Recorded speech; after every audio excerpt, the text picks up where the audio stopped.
Bismillahirrahmanirrahim. Assalamualaikum warahmatullahi wabarakatuh.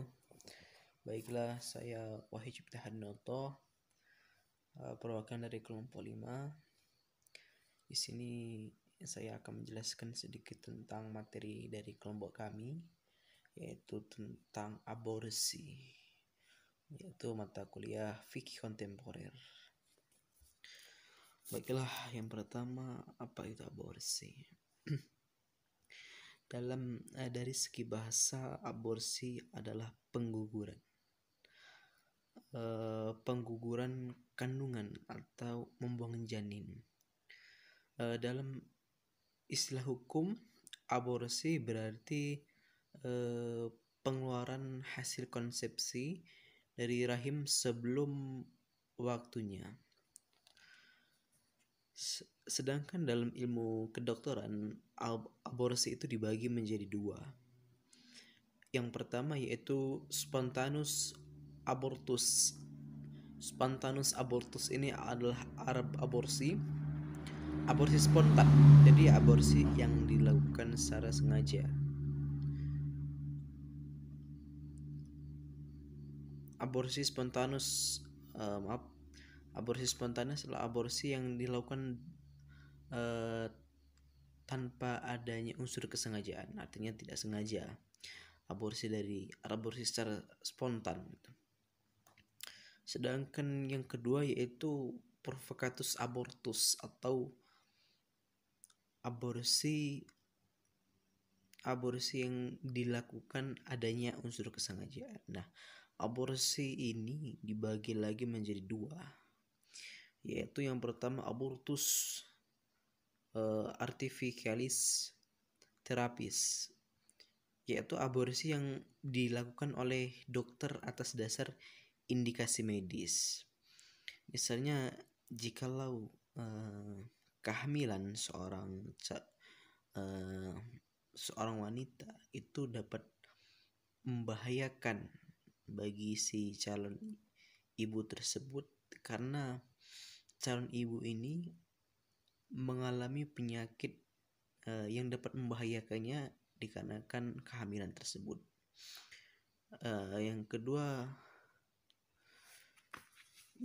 yaitu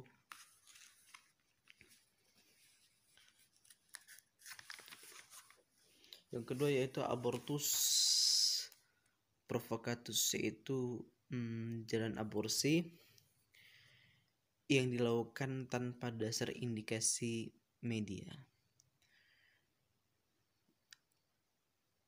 Aborsi yang dilakukan untuk meniadakan hasil dari hubungan seks di luar pernikahan. Nah, inilah yang sering terjadi di kalangan masyarakat. Kemudian aborsi dalam pandangan hukum Islam. Yang pertama, uraian Al-Quran tentang aborsi. Uraian Al-Quran tentang proses pembuahan tidak diungkapkan. Maksudnya pembuahan itu tidak diungkapkan secara rinci atau detail, tetapi dijelaskan hanya secara global atau umum. Sebagaimana yang tercantum dalam Al-Quran surat Al-Isra ayat 31 dan ayat 33. Di sana dijelaskan bahwa kata Allah, dan janganlah kamu membunuh anak-anakmu karena takut kemiskinan.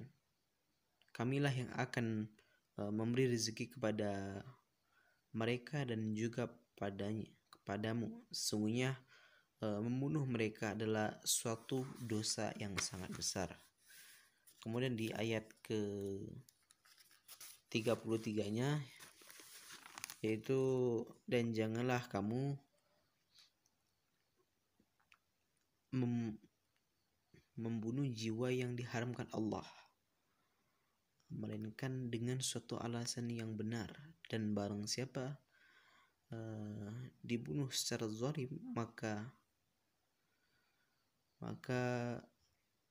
kami tidak memberi kekuasaan kepada ahli warisnya, tetapi ahli waris itu jangan melampaui batas dalam membunuh. Sesungguhnya ia adalah orang yang mendapat pertolongan.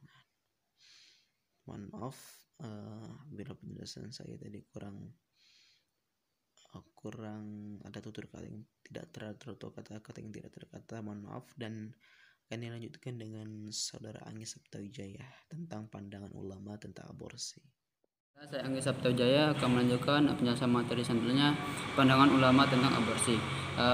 Yang pertama, aborsi sebelum ditiupkan roh. Kalangan ulama fikih berbeda pendapat. Ada yang dibolehkan secara mutlak tanpa dikaitkan dengan udzur sama sekali. Itu pendapat mazhab Zaidiyah, sebagian mazhab Hanafi, dan sebagian mazhab Syafi'i.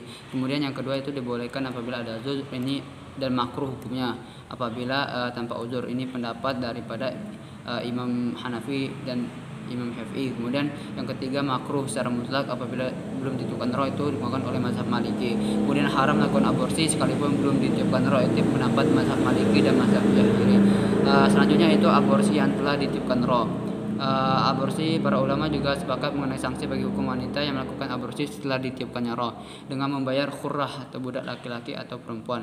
Demikian pula jika melakukannya orang lain dan sekalipun suami sendiri, di samping membayar khurrah juga membayar kafarat menurut ulama fikih mazhab Zahiri, yaitu memberikan budak, dan jika tidak mampu wajib berpuasa dan 2 bulan berturut-turut, dan apabila masih tidak mampu juga wajib memberi makan fakir miskin sebanyak 60 orang.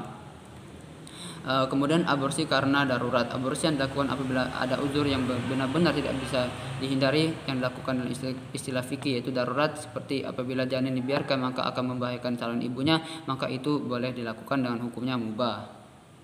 Kemudian yaitu aborsi tanpa sengaja, maka tidak dikenakan hukum. Kemudian yang selanjutnya itu aborsi yang disengaja. Aborsi tanpa uzur sama sekali aborsi tanpa uzur sama sekali adalah haram hukumnya. Kemudian selanjutnya adalah aborsi karena kondisi darurat atau tertentu, itu hukumnya adalah mubah. Mungkin itu yang bisa disampaikan dari saya. Saya akhiri. Wassalamualaikum warahmatullahi wabarakatuh.